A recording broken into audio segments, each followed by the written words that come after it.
Hello everyone, welcome to all of you in exam guru. दोस्तों, LIC assistant के notification के बारे में आप सभी को मैंने पिछले वीडियो में अपडेट दे दिया था। दोस्तों, इसके बाद से आपके काफी सारे कमेंट्स भी आ रहे थे और बहुत सारे ऐसे डाउट्स हैं जो कि आपके मन में चल रहा होगा, क्योंकि ये जो एलआईसी असिस्टेंट का नोटिफिकेशन है 2019 के बाद पहली बार आ रहा है और आप में से बहुत सारे ऐसे कैंडिडेट होंगे जिन्होंने अपना प्रिपरेशन ही 2019 या फिर 2020 के बाद स्टार्ट किया होगा। तो गाइस, इस वीडियो में मैं आपको बहुत सारे डाउट्स दूर करने वाला हूं, जैसे कि आपका नया एग्जाम पैटर्न क्या रहने वाला है। इसके अलावा दोस्तों, आपके जो एग्जाम होते हैं उसमें क्वालिफाइंग मार्क्स काफी हाई होते हैं, तो इसके बारे में भी मैं आपको बताऊंगा पिछले नोटिफिकेशन को देख करके कि कितने मार्क्स आपको मिनिमम लाने होते हैं सेक्शनल कट ऑफ को क्लियर करने के लिए। इसके अलावा दोस्तों, अगर आप देखोगे तो ओवरऑल कंपटीशन यहाँ पर काफी इजी हो जाता है एज कंपेयर टू और एग्जाम जो होते हैं उन सभी से। तो इसके पीछे का क्या रीजन है वो बताऊंगा, टोटल वैकेंसी कितनी निकलने वाली है इसके बारे में बताऊंगा, और साथ ही में दोस्तों आपकी एज लिमिट क्या रहेगी। तो वीडियो में लास्ट तक बने रहिए। और वीडियो स्टार्ट करने से पहले दोस्तों, आपने अगर अभी तक एग्जाम गुरु चैनल को सब्सक्राइब नहीं किया है तो चैनल सब्सक्राइब कर इसके बेल नोटिफिकेशन को ऑन कर लें। देखिए दोस्तों, सबसे पहले बात करते हैं कि कंपटीशन कम क्यों रहेगा। तो इससे पहले आप जो भी नोटिफिकेशन देख रहे होगे ना, या तो वो ऑल इंडिया लेवल पे होता है या फिर स्टेट लेवल पे होता है। अब इन दोनों में प्रॉब्लम क्या होती है ना, अगर आप ऑल इंडिया लेवल पे भी देखोगे तो बहुत सारे ऐसे कैंडिडेट होते हैं अलग अलग स्टेट्स में जो कि पढ़ने में काफी तेज हैं, तो उनके सामने आप कंपटीशन में नहीं टिक पाते। लेकिन इसमें क्या है कि आपकी जो वैकेंसीज है वो ना तो ऑल इंडिया लेवल पर आएगी ना ही स्टेट लेवल पर आएंगी। यहाँ पर वैकेंसी आपकी जोन वाइज आती है। जैसे कि देखोगे, मैंने बिहार स्टेट में अगर एक जोन का पीडीएफ डाउनलोड किया है तो यह है आपका बेगूसराय का। अब बेगूसराय से वैसे ही कैंडिडेट अप्लाई करने जाएंगे जो या तो बेगूसराय के होंगे या फिर उसके अगल बगल के होंगे। इसी प्रकार से आपका पटना में दो जोन है, पटना 1 और पटना 2। तो इसकी जो वैकेंसी आएगी उसमें केवल वही कैंडिडेट अप्लाई करने जाएंगे बिहार के जो कि पटना के आसपास रहने वाले होते हैं। तो इससे क्या होगा कि आपका जो कंपटीशन है वो कहीं ना कहीं ओवरऑल कंपटीशन की जगह पर यहाँ पर थोड़ा सा कम रहता है। और ये सिर्फ बोलने के लिए नहीं, हकीकत में कंपटीशन कम रहता है। यहाँ पर आपको बाकी सारे एग्जाम से ज्यादा ईजी लगेगा इसके क्लियर करने के लिए। फिर बात करते हैं दोस्तों कि आपका कंपटीशन कम तो रहेगा लेकिन सेक्शनल कट ऑफ हाई जाता है, वो क्या है। तो देखिए, इसके लिए मैं आपको सबसे पहले तो मेन एग्जाम का पैटर्न दिखा देता हूं। देखो, मेन एग्जाम अगर आप देखोगे ना तो सबसे पहले प्री में देखो, इंग्लिश लैंग्वेज और हिंदी लैंग्वेज दोनों में से किसी भी एक सब्जेक्ट को आप ऑप्ट कर सकते थे। ये आपका प्री एग्जाम में ऑप्शन दिया जाता है। यहाँ पर आप देखोगे तो आपके सामने स्टार लगा हुआ है ना, स्टार लगने का मतलब है दोस्तों कि आपको दोनों में से किसी एक पेपर को ही देना है। तो फिर से आपका ऐसा ही पैटर्न रहने वाला है प्री का, इसमें कोई भी चेंज देखने को नहीं मिलेगा। मेंस एग्जाम की मैं बात कर लूं तो मेंस में देखो, जनरल अवेयरनेस और फाइनेंशियल अवेयरनेस, अगर आप इसका कट ऑफ देखोगे जनरल कैटेगरी के लिए तो वो है 16 आउट ऑफ 40। और अभी तक आपने जो भी एग्जाम दिया होगा ना उसमें से बहुत सारे कैंडिडेट के तो 8-10 नंबर भी सही से नहीं आ पाते जीए में। ऐसे में अगर आप 16 नंबर नहीं ला पाए तो ओवरऑल आपके मार्क्स अच्छे होंगे फिर भी आप यहाँ पर फेल कर जाओगे। तो ये भी एक रीजन होता है कि इस वैकेंसी में कंपटीशन थोड़ा कम रहेगा, सेक्शनल कट ऑफ आपकी हाई जाएगी। तो क्लियर करने के लिए आपको कहीं ना कहीं हर एक सेक्शन को बहुत ही अच्छे तरीके से पढ़ना होगा। अब यहाँ पर जनरल अवेयरनेस और फाइनेंशियल अवेयरनेस के लिए लोग गलती क्या करते हैं, प्री एग्जाम क्लियर होने के बाद पढ़ेंगे। तो बाकी सारे एग्जाम में तो उससे काम चल जाता था, क्योंकि आप जीए में अगर 10 नंबर भी ले आए तो आपको कोई प्रॉब्लम नहीं होगी। क्वांट, इंग्लिश और रीजनिंग आपके सामने होता है। लेकिन यहाँ पर अगर 16 लाने हैं तो कम से कम आपको 20 तो टारगेट करके ही चलना होगा। और 20 नंबर जनरल अवेयरनेस और फाइनेंशियल अवेयरनेस में लाने के लिए सोचना पड़ता है, काफी अच्छी तैयारी करनी पड़ती है। तो मैं तो यही सजेस्ट करूंगा कि देखिए, 15 से 20 फरवरी के बीच में मेंस एग्जाम है ना, और ट्रेंड देखोगे तो जीए का ट्रेंड पिछले 3 महीने से मैक्सिमम आता है।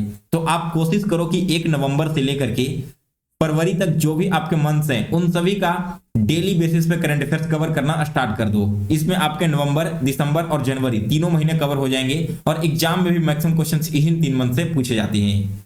तो ये रहा आपका सॉल्यूशन पहला। इसके अलावा जनरल इंग्लिश के लिए, क्योंकि इंग्लिश भी बहुत सारे कैंडिडेट का वीक होता है, तो इंग्लिश में भी आपको अभी से फोकस करना होगा। बाकी का क्वांट और रीजनिंग तो सभी लोग स्कोर कर लेते हैं, 16 स्कोर करना कोई बहुत बड़ी बात इसमें नहीं होगी। एग्जाम का जो यहाँ पर लेवल है दोस्तों काफी इजी होता है। अगर आप इस बार का आईबीपीएस क्लर्क जैसा एग्जाम लेवल देकर घबरा रहे हो तो आपको घबराने की जरूरत नहीं है। एलआईसी असिस्टेंट का जो लेवल है वो कहीं ना कहीं आईबीपीएस क्लर्क से भी थोड़ा सा डाउन साइड में ही रहेगा। फिर इसके बाद बात करें दोस्तों कितने कैंडिडेट को यहाँ पर सिलेक्ट किया जाता है, तो देखिए, नोटिफिकेशन में कोई फिक्स डेटा मेंशन नहीं है कि इतने ही कैंडिडेट को सिलेक्ट किया जाएगा। बस हाँ, लिखा गया कि 20 गुना से ज्यादा कैंडिडेट को यहाँ पर मेंस एग्जाम के लिए कॉल नहीं किया जाएगा। तो ये हो गया दोस्तों आपका मेंस का एग्जाम पैटर्न। अब बात कर लेते हैं एज लिमिट की, क्योंकि एज लिमिट को लेकर के बहुत सारे कैंडिडेट को प्रॉब्लम हो सकती है। वैकेंसी 4 साल बाद आ रही है इसलिए।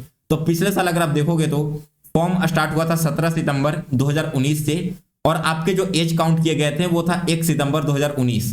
तो अगर आपकी वैकेंसी अक्टूबर में आ जाती है तो मुझे जैसा लगता है 1 अक्टूबर 2023 से ही आपके एज काउंट किए जाएंगे।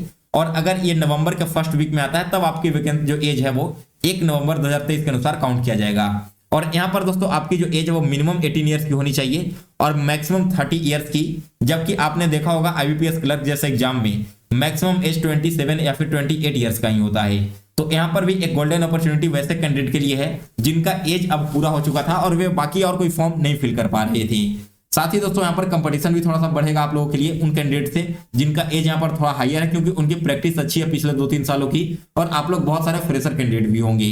इसके अलावा जो आपके SC ST हैं, OBC हैं या फिर PWBD कैंडिडेट हैं, उन सभी का यहाँ पर एज में जो छूट मिलने वाला है वो भी यहाँ पर मिलेगा एज रिलैक्सेशन, आप उसके अनुसार से देख लेना।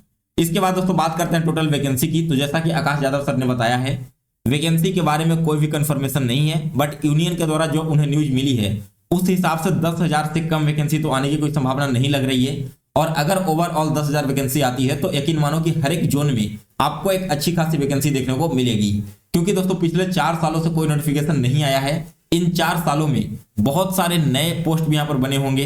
इसके अलावा जो पहले से काम कर रहे हैं कर्मचारी होते हैं उनकी भी बहुत सारी बड़ी संख्या में रिटायरमेंट हुई है। इसके रिगार्डिंग आपने कुछ दिन पहले यूनियन का एक लेटर भी देखा होगा जिसमें डिमांड किया गया कि एक मास वैकेंसी LIC असिस्टेंट का निकाला जाए, क्योंकि बहुत सारे ऐसे कर्मचारी हैं जो कि अभी 2022-23 में रिटायर हुए हैं। तो इन सभी को फुलफिल करने के लिए यहाँ पर आप मैं एक्सपेक्ट कर रहा हूँ कि 10 से 12,000 तक वैकेंसी आपकी आनी चाहिए। एजुकेशनल क्वालिफिकेशन की बात कर ले तो यहाँ पर आपका ग्रेजुएशन पास होना जरूरी है। इसके अलावा कोई भी परसेंटेज के क्राइटेरिया नहीं रखा गया है। तो गाइस ये बहुत ही शानदार वैकेंसी है, ऐसा मौका बार बार नहीं आता। अगर आपने इस बार इस मौका को हाथ से जाने दिया तो फिर अगली बार जो वैकेंसी आएगी तब तक आपका एज ही नहीं बचा होगा या फिर आप अपनी प्रिपरेशन छोड़ चुके होगी। तो बिल्कुल भी गलती मत करना। आपको डेट ऑलरेडी पता चल चुका है कि प्री एग्जामिनेशन आपका कब होगा।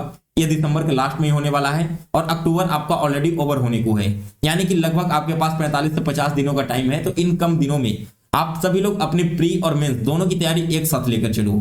फिर से वो गलती मत करना कि प्री पहले निकाल लो फिर मेंस की तैयारी करेंगे। ये गलती आपने पिछली बार किया होगा IBPS क्लर्क में, NICL AO में, RRB क्लर्क और PO में, और उसका नतीजा आप लोगों ने देख चुका है। उसमें भी खास तौर पर दोस्तों आपको यहाँ पर GA पर फोकस करना है। मैं फिर से आपको एक बार दिखा देता हूँ। मेंस एग्जाम देखोगे ना तो देखो सेक्शनल कट ऑफ 16 नंबर है और GA में 16 नंबर लाने के लिए आपको बहुत ज्यादा मेहनत करना पड़ेगा। खास तौर पर वैसे कैंडिडेट को मैं बोल रहा हूँ जिन्होंने इससे पहले मेंस का एग्जाम नहीं दिया है, तो उन्हें ऐसा लगता है कि भाई GA 6 महीने का करंट अफेयर्स आता है, चलो 1 महीने के अंदर पढ़कर कवर कर लूंगा। लेकिन ऐसा नहीं है। इतना डीप क्वेश्चन आजकल आने लगा है IBPS एग्जाम में कि उसके लिए आपको बिल्कुल डिटेल में पढ़कर जाने की जरूरत पड़ेगी।